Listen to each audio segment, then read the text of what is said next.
Thank you. And obviously with the pandemic that we've had, it's been horrible for everyone throughout the world, in Canada, North America. I really wanted to tell everyone that my dad and my sister and our family were so conscious of it that COVID had nothing to do with the passing of my father.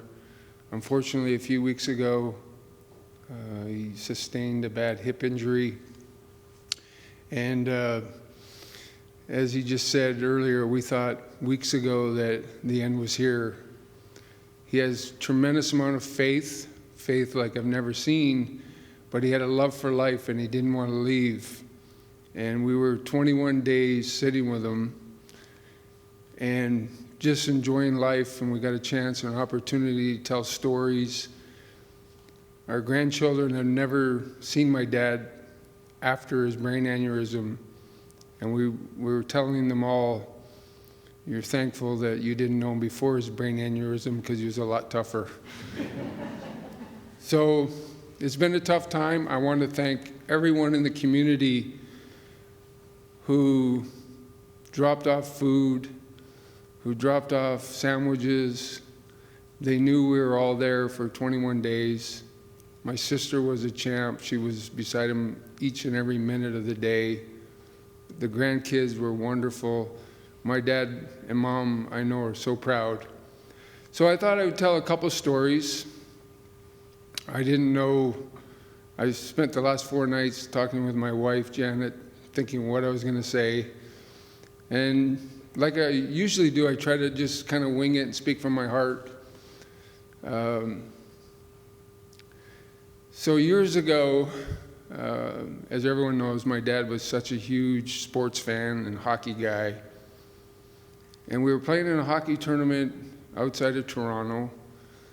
And my dad was so proud of the fact we were going to play against better teams than little towns in this area. And on a Friday night, we were going to the tournament, and my mom said to him, Walter, we're going to have this baby this weekend. And he said, it's okay, you can wait till we get back. So Brent was born on the Saturday. We went to this tournament in Whitby, Ontario. We played against good teams like Burlington, Oshawa, Hamilton, Toronto, Marlies, Nationals. We won the tournament. We got in the car, and we weren't sure if the car could get us back from Oshawa to Brantford. So we finally got back, and the next day, Mom came home with Brent. People were coming by, families, friends, sisters. Congratulations on the baby. And every single person would say to my dad, Walter, I can't believe you missed the birth of your son. So our next door neighbor, Mary Rosetto, came over. She was the last person to come over. She said, Walter, I can't believe you missed the birth of Brent. And when she walked out the door, he was so mad. He stood up and he grabbed the trophy and he goes, yes, but we got the trophy. So as time goes on, he was so nice to all the grandchildren. Every grandchild loved him, close to each and every one of them. They understood how important he was, not only to our family, but to the culture of Canada. He came here, his family is an immigrant. They came here because they wanted a better life. I don't think I've ever met a prouder Canadian than my dad. And all my 5 children are American, born in the United States. And I always tell them, you should be as proud of the United States as your grandfather is of Canada, because that's how much he loves the country. So I always tell my kids, you know, there's nothing better in life than family. So my dad would come every year to our summer house, my son Ty, Trevor, Tristan. They had a hockey school, and Dad would come out. He'd go to the rink, sign autographs like he always does.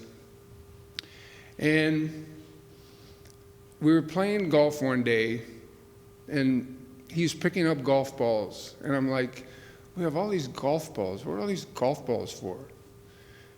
And finally, the next day, Ty, Trevor, and Tristan, my friend Mike and Tom, they're in the fairway, they're in the rough, they're grabbing all these balls.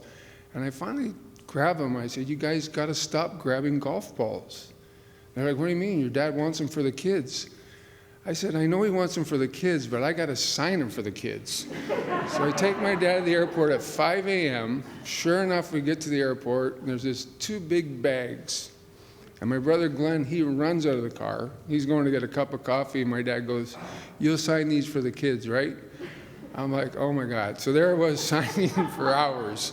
But that's how he was. He was a remarkable man who loved life, loved family. We'd be a way better world if there were so many more people like my dad.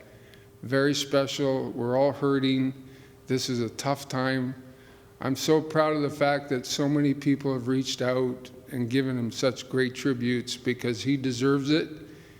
He has the heart of gold and just wonderful.